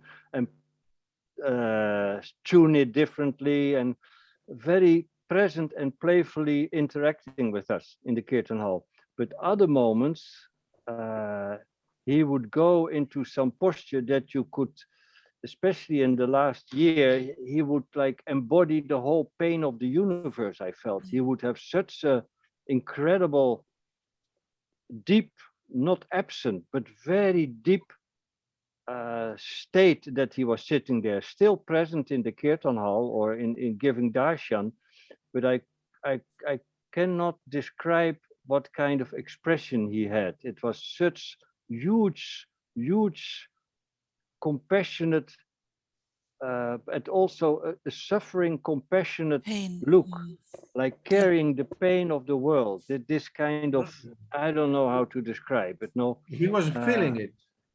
Yeah, he was feeling it. He was feeling it, really feeling it. Yeah. So that's an expression that was like almost painful to look at him, that I remember. You get tears in my eyes if I think of it. Just to look at him, like it is devastating just to look at Baba. And there now I understand he saw and could feel what was coming. He could see my karmas, what was coming in my lifetime or in Gora Devi's lifetime, but he can see that easily for all of us. But to see that for the world and to see what kind of kranti we have to go through, and him saying it's unavoidable, that's what we are experiencing at the moment at a broader level. We are all one and going through this incredible dramatic experience. What Babaji already showed on his face, how that will look like if we would be able to really feel that. Babaji could show that sometimes in the darshan. So that's what I say. It is not absent, I've never seen him absent. Actually, I was Maybe that's the alert wrong like a cat or the alert wrong like a term. tiger. Yeah. Yeah. He But was there is a far, picture of him. Sometimes you would feel far away, Mhm. you know? Mhm. Yeah, In there's one another picture dimension. of his where he has a dog on his lap. And that's very painful for me to look at this picture. It is like I feel the pain. I don't know. It's very, it makes me very sad, this picture. Yeah, but the dog was wounded. I have it here. Okay. I am I don't. looking at here. He has blood on his lungi. If you look carefully, you can see the blood on I his did not know. you can see the blood on his lungi. He was Oh. hugging the dog because he had cut himself. Oh. Anyway, before Mohan, when he was talking about Hanuman, it reminded me, do you know the end of Ramayana? The end of Valmiki's Ramayana, it's terrible. So what happens after Ram save Sita? She comes back, but Ram's his followers, the citizen of his kingdom, how you call them? I mean the people were not sure about the purity of Sita because she stayed so long with this demon. So they didn't want her again in the palace, in the throne. And Ram, who was a king, and the first duty of the king is to serve his people. So he sent Sita in the ashram of Vishwamitra on the other side of the Ganges to purify herself at the eyes of the people. And he kept for years sending his ministers through the people, and then would ask them, so what do they say? What do they say? Can Sita come? Can Sita come back? Can Sita come back? And then finally, after I don't know how many years, they said, yes, okay, she's purified, she can come. So she crossed the Ganges, but still they wanted her to have a last purification ceremony. And Sita, who was the manifestation of the Shakti, she said, no, this is too much. And so she left the body and she died there. So Ram was so saddened by that. And there is this beautiful last scene of the Ramayana that he is with Vashishta and he is totally depressed, Ram. He said, I am so the most unlucky man on earth because I loved this woman and I was never able to be with her. First, she was taken by the demon. Then she was sent in exile. And then when she came back, they didn't respect her, so she left the body. And so Vashishta reminds him, hey, you are not the King Ram, you are Lord Vishnu. So it is very nice that Vashishta has to remind Ram that he is not the king of Ayodhya, but the manifestation of Lord Vishnu. And so Ram in the end said, oh, your words are wise, old man. And they are like a balm for my wounds. So whenever I come on earth and Sita is not with me, you have to come also to help me. I did want to share something Yes. with regard to her question about Baba. Two things. One was during Havan, he was totally serious and he was meditating. He was like meditating for the universe during Havan, when he was in the morning Havan, when we were around the maple tree, remember? We got the chandan and then we all sat around his Havan on his porch. the other issue was when I first went to, the first time I was with him was in Vrindavan, and we were doing Shiva Ratri and staying at the Hare Krishna Ashram. And I was in his presence, and all of a sudden, when you said download, I remembered what happened to my mind at that time. It started coming apart. My mind started coming apart. I started like letting go of things, were like falling out of my mind. It was weird. It's the strangest thing. I was just staring at him, and things would just come out, all these old concepts and shit like that, you know.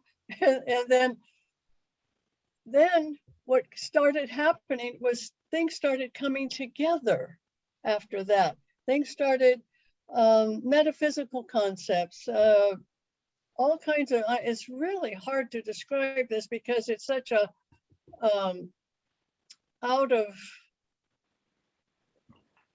it's a metaphysical experience what happened. And all these things start coming together in my mind. And I wish I could describe it better, but it was arithmetic, it was mathematics, it was science, it was all these things that I had never experienced before, and they were like truths, like being embedded in me, almost like they were being placed in my head. After the other stuff went away, it was like, oh my, you know, and it was like, wow. So I was just focused on him, totally staring at him. And it was one of the most incredible things I've ever experienced in my life. I had never experienced anything like that. And so that when you said download, that word, it triggered me to remember that experience. But yeah, I don't want to take up a lot of time with that because I can't qualify it. It's so hard to explain in words what happened. So yeah, thank you for bringing that up. That was good. Thank you. Thank you. I remember sitting with him at least one, maybe a couple of times at Arti, just really in Arti, you know, just and just looking at him, no thoughts, and he just turned into light, all glittery and all around him. And I have to say that there's been a few times even here where I've been that, you know, just with Baba and the Arti and everything, where the whole, particularly the mandir and the temple just turned into light. And I don't know what that means so much, but it is very cool when it happens. Yes. Ashram. Yeah. But the other thing that came to my mind when you were talking, Ramlot, about the Ramayana is, and we've read this many places, and you just described it with these pictures of Babaji, or these moments of Babaji, is how when the divine takes a human form, they do have human feelings. And I've often thought of what a life it must have been for Babaji, you know, feeling everything, feeling this little dog who was bleeding and having such compassion, and then seeing the whole world and all we go through and all our confusion and what's compassion. And then I also think of him just walking from one side of the ashram to the other. You know, he couldn't even walk because people were falling at his feet constantly. I just thought, wow, what love Babaji has for us, that he would take this human form just like Christ and like these other Ram, to help us, because it's not without, you know, feeling that some sort of human pain. That the Father, forgive them, for they know not what they do. That to me is one of the biggest teachings ever, because if you knew your oneness, would you ever harm anything? You know. So true. And so true. So true. So when he had those looks sometimes of, there's one picture I love. I don't know where he is. It's a beautiful asana outside, and he's got his feet.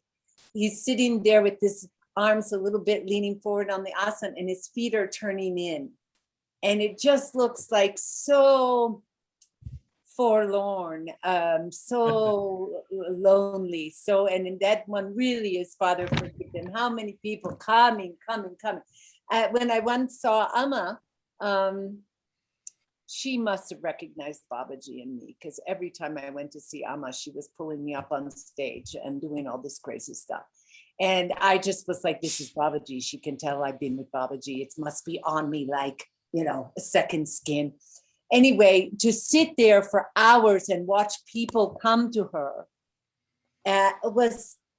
I felt that forlornness that I speak about in that picture. It was just like, oh my God, we're all seeking, we're all wanting help, we're all wanting truth, simplicity, and love. And we're hoping this person can help us or do something. It reminds me of the dream I had with Baba, and I said, can you just tap me with your magic wand and enlighten me, please?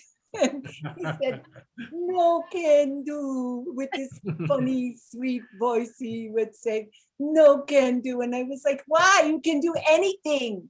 Just get that wand and tap me. And he said, no, you still like the theater. Yes. That's the truth. We still like the theater. That's the truth. Exactly. Oh my God. Gayatri, I have a question for you. But as I remember, being at Amma's feet once, it was there that the first time, I mean, this is years and years ago, this was in the south of France. I heard, well, we had to pray Om Namah Shivaya. This is the very first time, and is this true for you as well? Yeah, so this was the very first time I heard this mantra, and this is 18 years ago or something like that. When I met her, I had already been with Babaji. I met her in 1985. She was in Mill Valley, California, with a very small group of people. She was not a big known saint then. And she came with a very small group of people, and I saw that some people walking down the street in a sari. So I pulled over to ask them, why are you in a sari and where are you going? Because, you know, I still had Mundan and everything. And they said, oh, there's a saint down the street here. Her name is Amaji, and she's giving darshan. So I went home, threw on a sari and went. And there was only like 10 people there. I mean, really, this was really the, and she was doing, it was all Om Namah Shivaya bhajan, so I felt right at home. But I didn't think I could sing. I was very shy. I thought I had a terrible voice. So I was always whispering when I sang with people. And she put her hand on my throat for a long time. And ever since then, you can't stop me singing bhajan. Yeah, she opened up something. It's her fault. No, really, she opened up something in me. I never felt timid again. I was like, oh, Namah Shivaya, you know. Anyway, and then I've seen her many times after, and always in big crowds. You know, in Jaipur, I went to this thing, and she singled me out and called me over and gave me tickets to darshan that night and sit in the front row, and then from the front row up on the stage. And I was always like, what? And it was funny because there was a girl I met in Holland named Purnima, and she had been in Jaipur trying to get to see Amma. And she came because I bumped into her, and she said, oh, I've been here days trying to see Amma. And I said, oh, well, here's a ticket. Just go here, because she gave me these tickets. I said, here's a ticket. There she was in the front row that night, and there she was up there. So in a way, it was like, you know, the desire of hers was filled, you know. I didn't have so much of a desire because I don't like crowds so much, which is one thing that worries me about the idea of Babaji coming back, to be honest. You know, the line to Bareilly is completely frightening to me. The idea that we would be so many, you know, people. I as I get older, I don't like so much crowds. But anyway, she is amazing, and I really feel she's just picking up on that connection to Baba. Yeah. Don't worry, Gaia. If we are lucky, we can die on that line, you know. I hope he gives a little preference to elder people. Like he used to. He used to do that for Muniraj's mother and Tara Devi. The older you were, you didn't have to work so much and you could sit close. So I was like, oh, I hope that's still going to be the practice.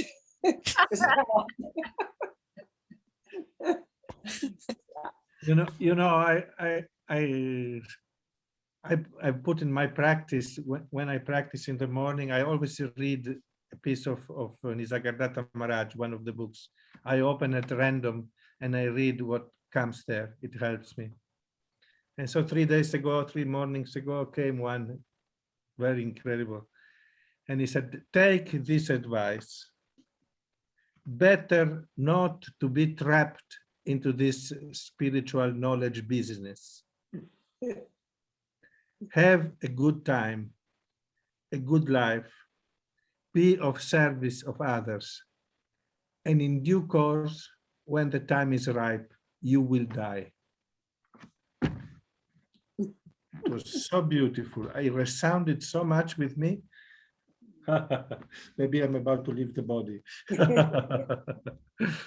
I actually buried a copy of I Am That, thinking for future evolutionary generations, if there was one book I would want somebody to find. Maybe the next evolutionary species won't need I Am That, but that for sure is the highest teaching book I've ever read. And I've read it maybe 4 or 5 times. Yeah, I buried it. Thank you. A time capsule. Yeah. I mean, what a great, oh my gosh, beyond. And it wasn't illiterate, almost illiterate. Yeah. That's incredible, he was almost illiterate. He could barely read. For me, another book that I like to open once a day is Kabir. That is for me in a very poetic way, but he has beautiful, the depth, yes. the depth of Nisargadatta and many other saints, but he's able to word it in such a beautiful way that it's every day an inspiration to at least read a few sentences or a chapter. You are such a bhakta. Yeah, it was similar to Gayatri's experience. At the end, when Baba went in Samadhi, I was on the Gufa side. I thought, well, Baba, now who's going to give me some inspiration? I will go to the library. And that book dropped in my hands, a very big book from Kabir. And it hasn't left me. And it's such I took it from India with me to Holland. So it's Well, do you remember the title of the one that dropped in? I want to get it. Okay, well, I have to get it. No, I don't remember. I will give it to you in a minute. Then I have to pick it up. Yes, but I wanted to ask Annalena. Where is Annalena from? This is new to me. Yes, hello. And how is it for you to be with Babaji devotees? Yes, it's very nice. It's very beautiful to hear you. I'm from Germany, so yes, sometimes it's a bit, it's not so easy to speak for me in English because I'm not into it fluently. Yes, but I will try my best. Thank you. Yeah. Okay. But it's lovely to see you smiling and enjoying the satsang. Yeah. Yes, thank you. Mm-hmm. I walked over to the book is called The Weaver of God's Name. It's a book. Beautiful. It's a big one. Okay. But it's a beautiful. It's like the Ramayana. Okay. The Weaver of God's Name. Yeah. Hardcover. Oh, it's amazing. On the way. Wow, it's $100. Wow. River of God's name. All right, Pooh. I guess they must not have many in print. Thank you. Are you in harmonium range, Pooh? Yeah, well, I hope it works. actually I bought this little headset with a microphone or in front because last week it didn't work. Right. So let's see how it goes. But I just want to thank everybody for this time together Absolutely. and keep as things, you think of things, let's put it together for another time so that after the holidays we can come together again. I found it so valuable, and and I don't have to be the one that does it. Anybody can do it. But thank you. And people have said to me, is it too much? Is it? I say, I do it because I love it so much. It inspires me each week, and I hear from hundreds of people that it's the same. So thank you all for your time and your love and all the responses out yeah, there. So yeah, thank you, Ramloti, for doing this all this time so consistently. And Yes. also, if people have ideas or inspiration of how to continue in what format, of course, we have been asking many old devotees to come forward. There probably are a few more, but also there we might be able to develop another format, let's call it that way. So if people have ideas or inspiration, please share them with Ramloti to see how we can take this satsang on, because I personally also I enjoy it very beautiful. I'm very happy with the energy that's being able to transmit through Zoom. So let's continue somewhere in the new year. And thank you all for participating. yeah. Thank you. Thank you.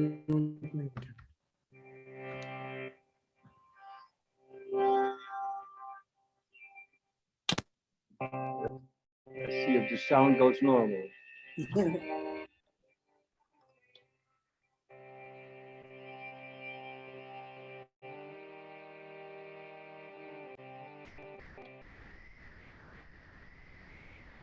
Namah Shivaya, Om Namah Shivaya, Namah Shivaya, Om Namah Shivaya, Om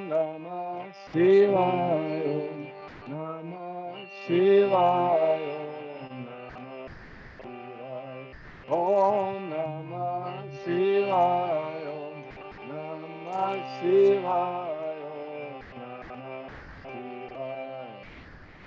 Namah Shivaya, Namah Shivaya, Om Namah Shivaya, Om Namah Shivaya, Om Namah Shivaya, Om Namah Shivaya,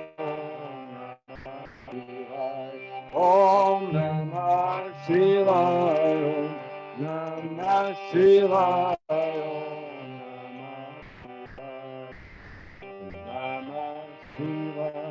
Om Namah Shivaya, Namah Shivaya, Baba Namah Shivaya, Om Namah Shivaya, Om Namah Shivaya, Om Namah Shivaya, Om Namah